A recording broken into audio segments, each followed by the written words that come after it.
Perkenalkan, saya Riko Dika Pamungkas dengan NIM 2106011911912 dengan konsentrasi Teknik Kontrol dan Instrumentasi.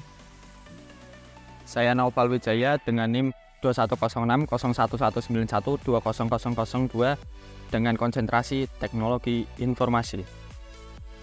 Saya Kade Wahyu Dwitro Subrata dengan NIM 210601119130062 dengan konsentrasi Teknologi Informasi.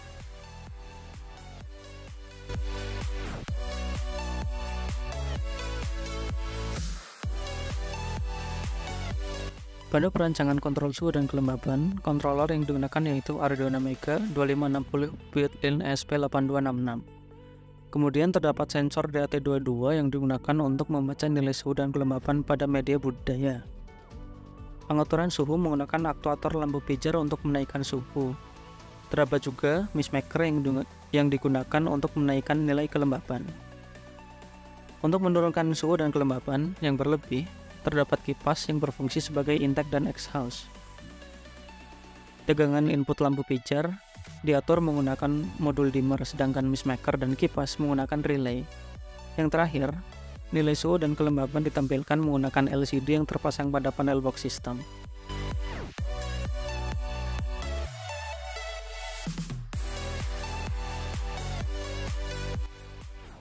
Pada perancangan komunikasi data dan pengamanan sistem kontrol, saya mengintegrasikan ESP8266 sebagai modul Wi-Fi yang akan bertanggung jawab untuk mengirimkan data yang terbaca oleh Atmega 2560 ke Firebase. ESP8266 akan bertindak sebagai jembatan antara microcontroller dan cloud Firebase. Komunikasi antara Atmega 2560 dan ESP8266 akan dilakukan melalui protokol komunikasi serial UART. Langkah selanjutnya adalah memastikan bahwa Atmega 2560 dan ESP8266 memiliki pengaturan baud rate yang sama, yaitu 9600, sehingga keduanya dapat saling berkomunikasi dengan benar. Setelah koneksi diatur, Atmega 2560 akan mengambil data dari sensor DHT22 dan RTC, lalu mengirimkannya dalam format yang sesuai melalui komunikasi serial ke ESP8266. ESP8266 akan menerima data dari Atmega 2560 dan mengirimkannya ke Firebase Real-Time Database. Setelah data diterima di Firebase, aplikasi akan memanggil dan menampilkan data suhu, kelembaban, status aktuator, dan hari. Integrasi ini memungkinkan pengguna untuk memiliki sistem monitoring yang fleksibel. Dengan menggunakan microcontroller Atmega 2560 dan modul Wi-Fi ESP8266, pengguna dapat dengan mudah memantau kondisi suhu dan kelembaban di lokasi yang jauh secara real-time melalui aplikasi Android yang juga terhubung dengan Firebase. Selain komunikasi data yang mengarah ke aplikasi Android akan memberikan feedback kepada Atmega 2560, yaitu berupa kontrol hidup mati dalam variabel status dan juga memulai ulang tahap fase maggot dalam variabel time reset. Nilai dari variabel status dan time reset akan dienkripsi sehingga dapat menguatkan pengamanan sistem kontrol berbasis IoT.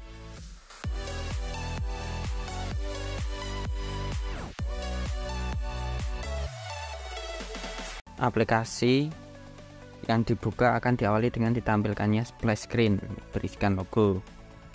Tampilan pertama adalah login, di mana user harus mengisi email dan password.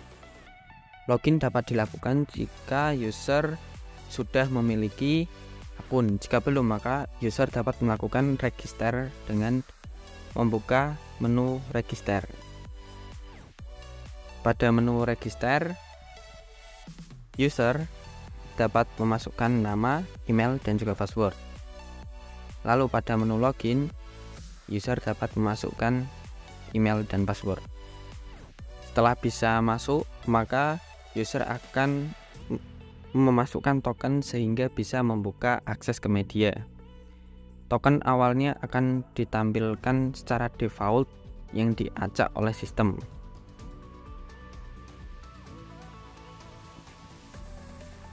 Setelah dapat masuk, maka user dapat melihat kondisi dari media dan juga status kontrol.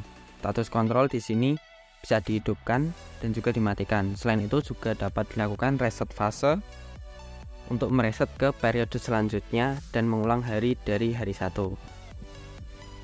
Selanjutnya ada monitoring Monitoring di sini terdapat indikator suhu dan kelembapan beserta status dan juga keterangan suhu dan juga kelembapan yang cocok untuk masing-masing fase. Ada fase penetasan telur dan juga fase larva. Selanjutnya pada data record.